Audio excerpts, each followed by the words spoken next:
Bonjour à tous, infiniment heureux de vous retrouver pour partager avec vous une belle histoire de nos sages. Rabbi Shalom Dovber de Lubavitch reçut un jour un de ses chassidim qui était marchand de diamants et de pierres précieuses. La conversation tourna sur les juifs simples. Le rabbi parla d'eux avec beaucoup d'estime. Le chassid ne put s'empêcher de demander au rabbi « Pourquoi est-ce que vous appréciez tant ces gens du peuple ? Ils ont l'air simples, ils n'ont pas l'air très évolués dans la pratique de la Torah et des mitzvot. » Le rabbi lui répondit « Écoute-moi bien, ils ont beaucoup de valeur. » Et là, le marchand répliqua « Mais je ne vois pourtant en eux rien de remarquable. » Le rabbi ne répondit pas, et il passa à un autre sujet. Peu après, il demanda au marchand s'il avait amené avec lui les diamants qu'il voulait lui montrer.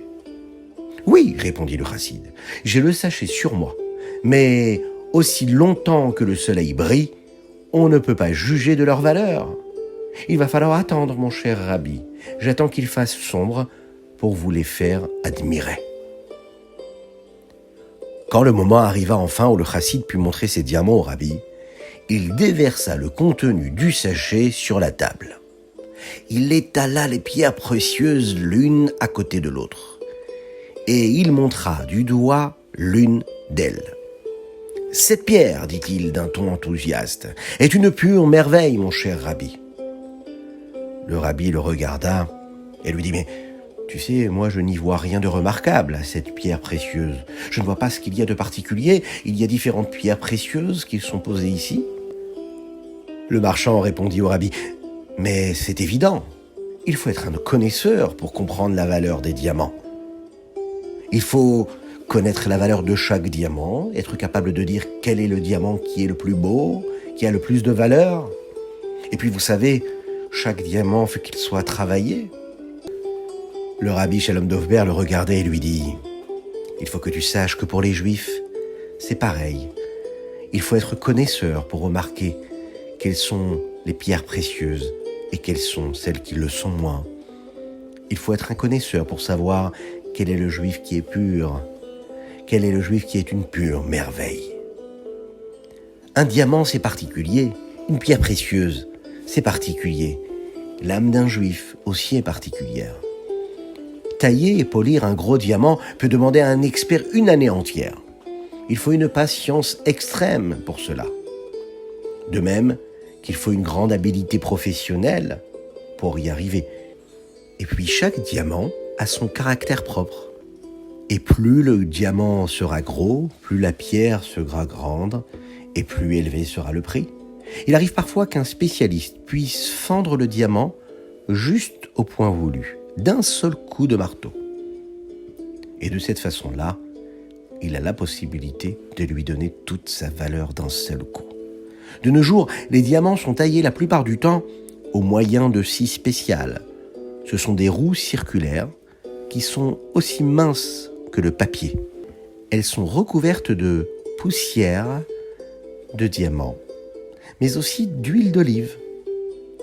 Elles tournent mécaniquement à une grande vitesse et elles vont tailler la pierre très lentement, parfois pendant des semaines.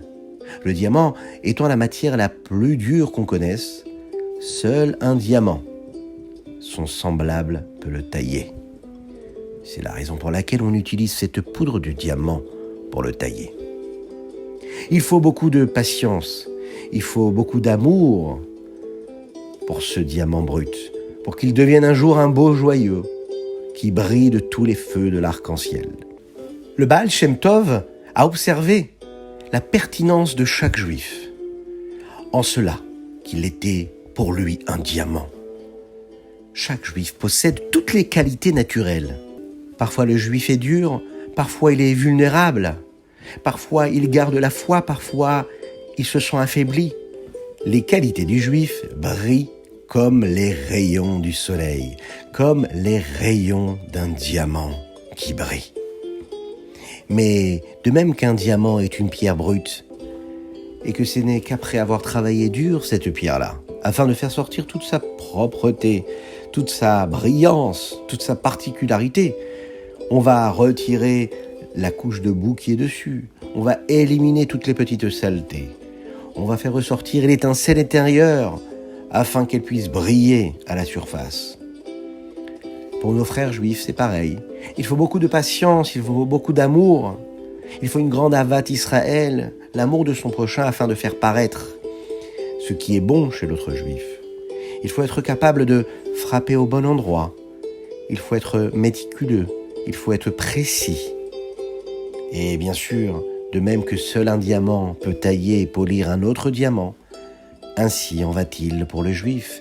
C'est seulement dans un milieu véritablement juif qu'un juif peut développer toutes ses qualités. Lorsque l'on aime son frère juif, eh bien on fait ressortir toute la beauté de ce diamant qui est en lui, cette étincelle divine qui est en lui.